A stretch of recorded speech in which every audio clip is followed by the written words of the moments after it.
All right, everyone. Welcome to Digital Conversations. I am your host, Billy Bateman, and today I am joined by the great Tim Ash, best-selling author, keynote speaker, and digital marketing expert. Tim, thanks for joining me. Oh, it's my pleasure to be with you, Billy. Yeah, I'm excited. You know, a lot of people know who you are, but there still may be a few people who don't know who you are. You know, just tell us a little bit about yourself and your journey to get where you are today. Well, that's a long journey. I was one of the OGs, the original gangsters in digital marketing, and Yep. have been running agencies since 1995, shortly after the internet was invented. and My focus has been on what's now called conversion rate optimization or landing page optimization, making websites more efficient so people can a higher percentage of your visitors will act once they get to your website. So I've written a couple of best-selling books, as you probably know about it, Yep. including this landing page optimization one. This is the second edition here. And I used to run what's called the Conversion Conference, which was the first industry-wide conference on conversion rate optimization. And actually, that still goes on. It's been renamed Digital Growth Unleashed, and it still happens in the US, UK, and Germany every year. And then what most people know me for is probably Site Tuners, the agency that I co-founded, and that was specialized in conversion rate optimization. And we created over $1.2 billion in value for the Nestle's, Facebook's, Expedia's, and Siemens's of the world. And a couple of years ago, I sold the agency to my business partners and decided to focus more on my keynote speaking, writing my new book. I just launched a new LinkedIn learning class on neuromarketing. So I'm just Yeah. enjoying all of the thought leadership that I've built up over the years. Yeah, no, you've done a lot of great things, and it's interesting the shift you've made from, the conversion rate optimization. It's very tactical, like, hey, here are the things that you should try and and do these things to more of the neuromarketing. How'd that shift happen for you? Well, I wouldn't say that our approach was tactical. I think, unfortunately, the industry has been driven by the landing page testing tool vendors. And so Okay. that's all about test this, test that, testing velocity. I Yep. call it green button, orange button testing. It's all of this tactical, moving things around on the page stuff. And Yeah. when I used to run Site Tuners, my former agency, we took a pretty strategic approach. It was what about your email communication? What about your content marketing? Whole site redesigns to make them more user-centered. One time we had a client, an e-commerce client that sold high-end expensive stuff. So we figured the highest payoff was to train their phone people because they knew about the product, but not about selling. So we trained about 60 of their reps, and the website sales didn't change at all, but phone orders increased 15%. So Wow. that was multi-million dollars for them a year. So we were actually pretty strategic about it. And that's one of my kind of axis to grind against what's called CRO these days, is it's all about the tactical testing. Yeah. No, that's what you hear about is, we moved the button from here to here Right. and things went up 5%, Yeah. or Well, we here's changed one word in the headline. yeah, the headline, the magic word, the new free sale. Yeah. The Yep. thing is, the dirty little secret of testing is this, that you probably only have a few pages that have the traffic necessary to test in the first place. Most of your Yeah. site can't be tested. And then what's going to happen is you get this crossover. The ideas are going to get worse and worse and worse because you're using up the good ones. The For page, in the sure. meantime, as a result of the testing, is getting better and better and better. So eventually they're going to cross, and after one, two, maybe three tests on the same page, you won't be able to improve it anymore. So there's got to be other ways to optimize. You can't just rely on tactical landing page testing. Yeah. So tell me a little bit. I mean, we run into the same problems with bots.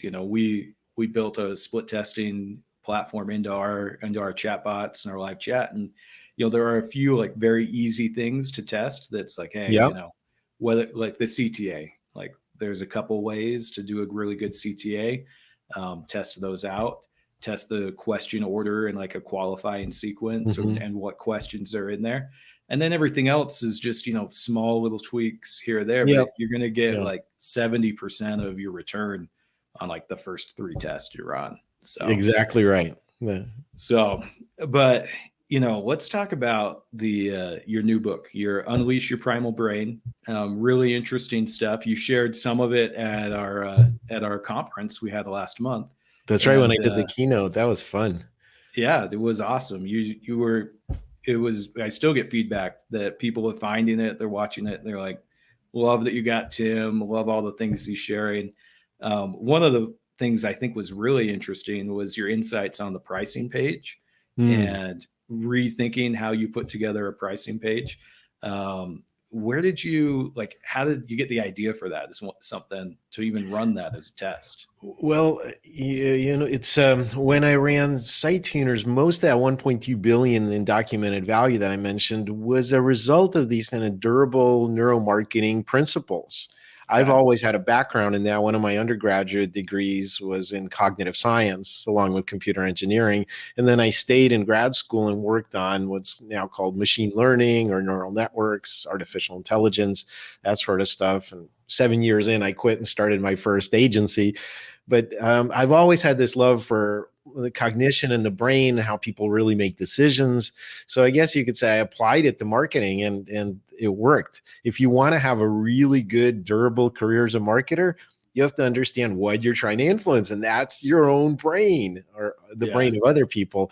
So instead of focusing on the technology, we focused on these kind of more universal persuasion strategies and principles based on evolutionary psychology. Okay. Okay.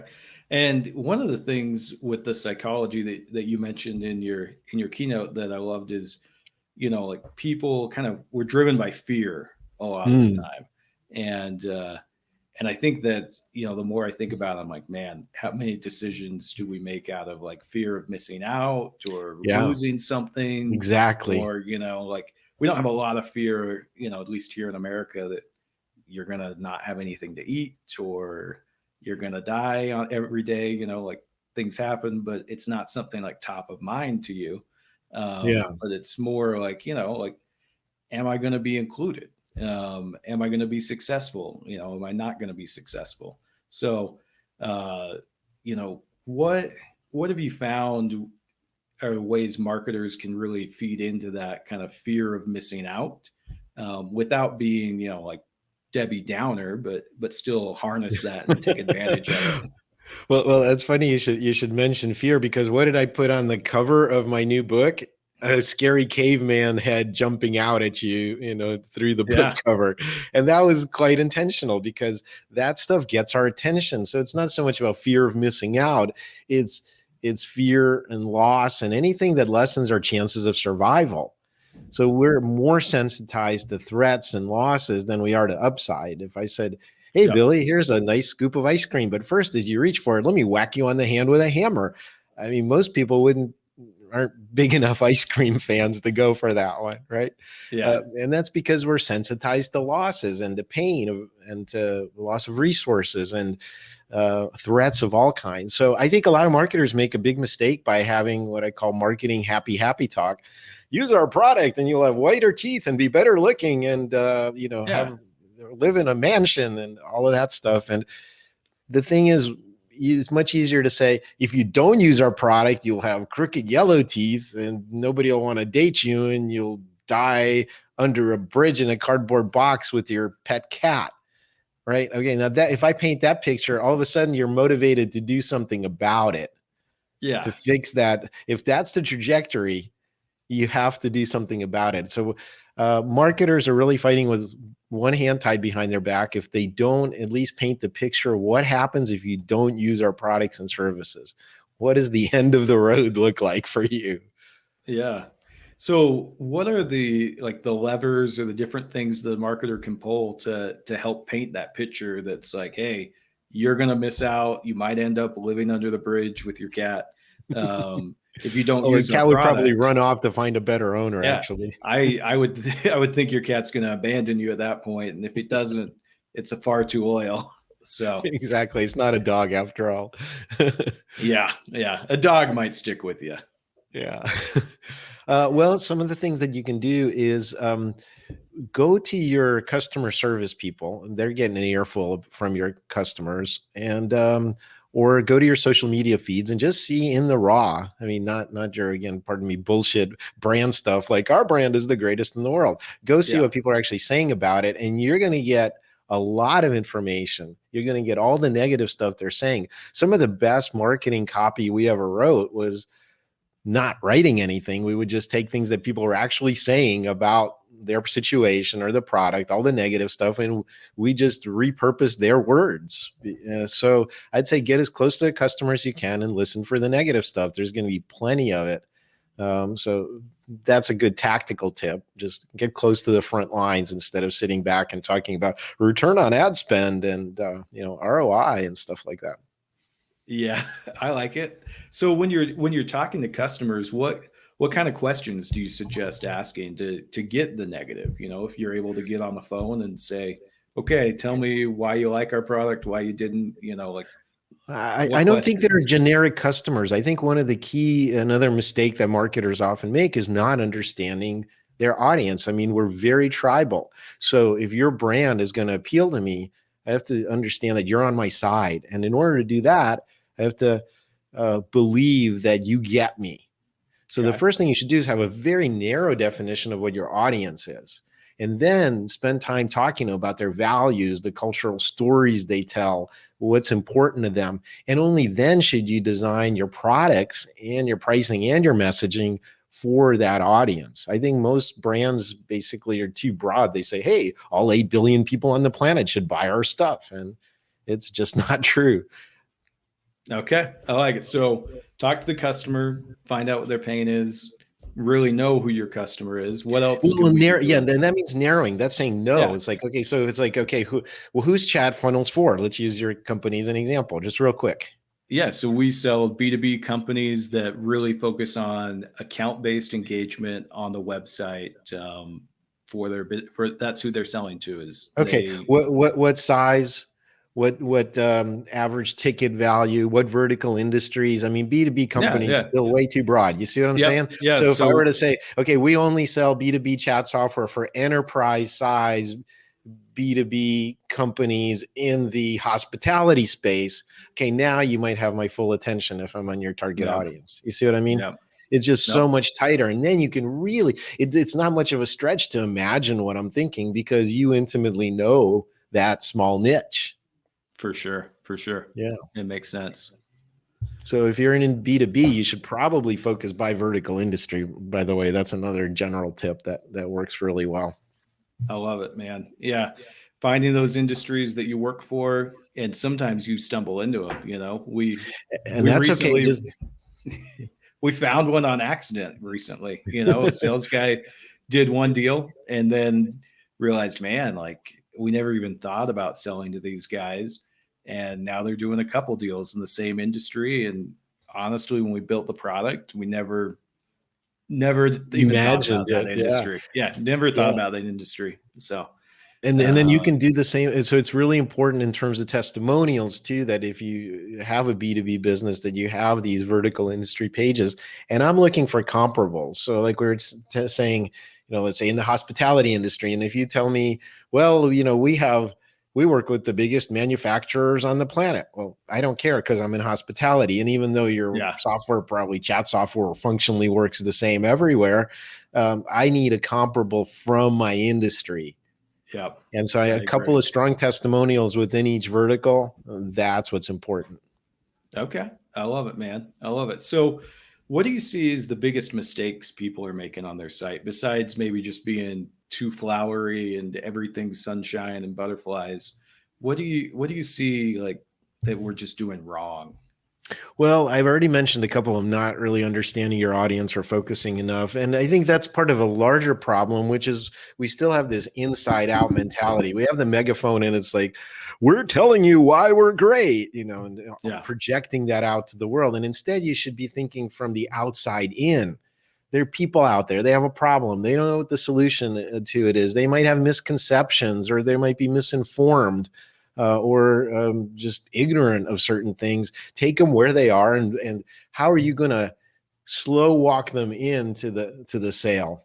It's Yeah. not just this standing broad jump buy our stuff right now, but Yeah. supporting the whole customer journey, having clean information sent for them to follow, not trying to do everything in one interaction with them, and understanding that it's a process. So I think it's a lot of basically just inverting it and saying it's user centered, and really live and lean into that. Yeah. I like it. I like it. So with your new book on the primal brain, I've been able to read a little bit of it, and I like a lot of what you share. It reminds me of another book that I read years ago, where they talk about the crocodile brain. You've got to Yes, get past the the reptile crocodile, brain. the reptile brain. Um, so you shared a few things with us last month, but for those that didn't catch the summit, what are the things we can be doing to trigger the reptile brain response? Like, what do we need to think about as we're building our websites to really trigger that action so they do something?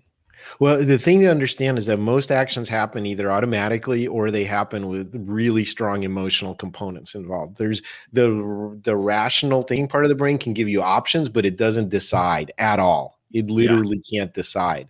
So what you have infinitely many things you could do at any given moment. How they're prioritized is by the strength of your emotional reaction.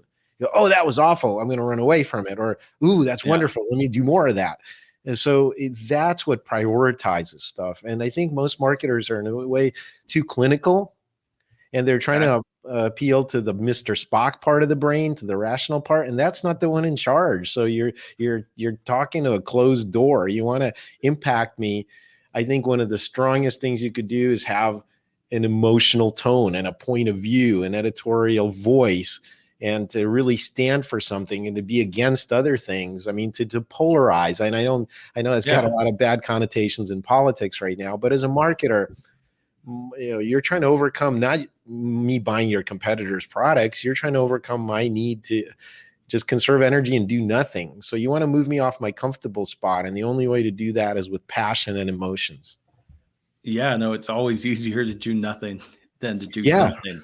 right. So yeah. Okay. I like it. I like it. So as I'm, like we're writing copy, we're creating images, Mm-hmm. we've got to harness that emotional side of things to get people to act.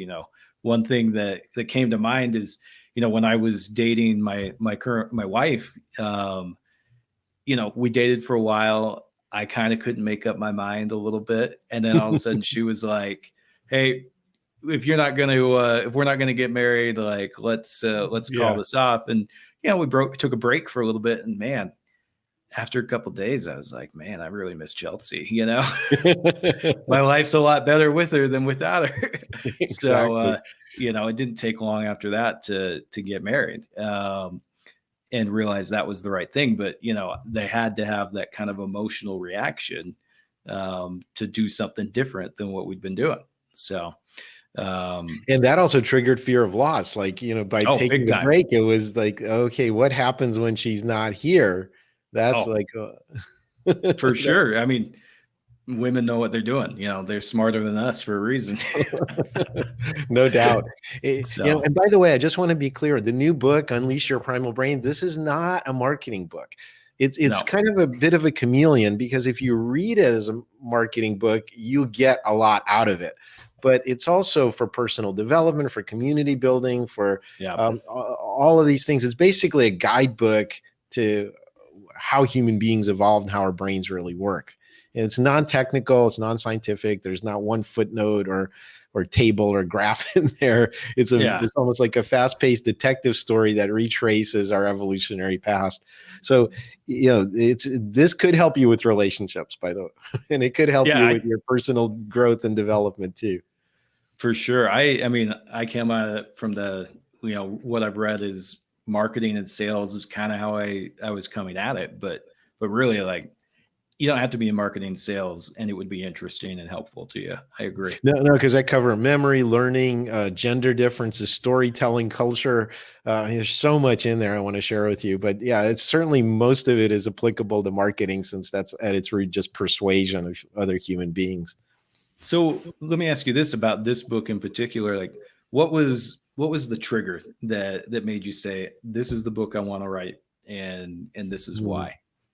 Yeah, that's a great question. Well, after being in online marketing for 25 years, I mean, it's fun work, but we're not curing cancer or anything. And we're basically Yeah. taking money from the consumer's pocket and taking it from potentially the bank account of one company and putting it in the bank account of another company, right? That's really what we're doing.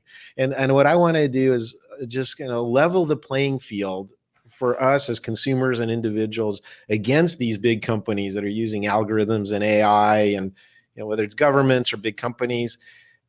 We as consumers and individuals are bringing the proverbial knife to the gunfight. And I wanted Yeah. to say, hey, here's what they're really doing to manipulate us. Here's how human beings really work. So you have a more realistic sense of who we are. So it's kind of my give back. It's not just in marketing, but just help us understand at this very critical juncture in human history of what got us here and some of the pitfalls of that in the modern setting. Yeah. No, I I like it, man. We need that right now. I feel like with everything that's happened over the last year, across the world, in our country, a little better understanding of how people work, and what can cause us to act or not act certain ways is going to be helpful to anybody. Yeah, and I've applied it to a lot of things. I've already applied it to, for example, a CEO organization that wants to know about decision making under uncertainty. I'm teaching a course for a Brazilian university soon in their MBA program, and it's about how conformity and tribalism affects us. So there's a lot of things. Just the basic operating system that we need to understand if we're going to make it through the next few decades. Yeah. No, I mean, you bring up the tribalism and conformity. Like, I wouldn't mind, we don't have a lot of time left, but just touching on how that does affect us as people, like, because I think it's very real that we all kind of want to be in tribes and be included. Yeah, and it's not just that we're independent alligators or crocodiles versus herd animals like most mammals are, but we're actually hypersocial. And what we figured out, our big evolutionary bet, is that we can learn more from our surrounding tribe than we could ever learn in a lifetime of direct experience. So we've Yeah. learned to rely on our tribe, and especially in times of uncertainty and chaos, we basically override our direct experience in order to be a good team player and survive as a tribe. That's our edge. And so, Yeah. you can use that to activate people and make them conform and know what predictable response you're going to get out of them. Again, it's done a lot in politics with fear and stuff like that, and populist messages. For But it sure. also can be used by a brand. That's why I always go back to know what you stand for and know what you stand against, because you're only going to resonate for your tribe. Everybody else, you can ignore them. Yeah.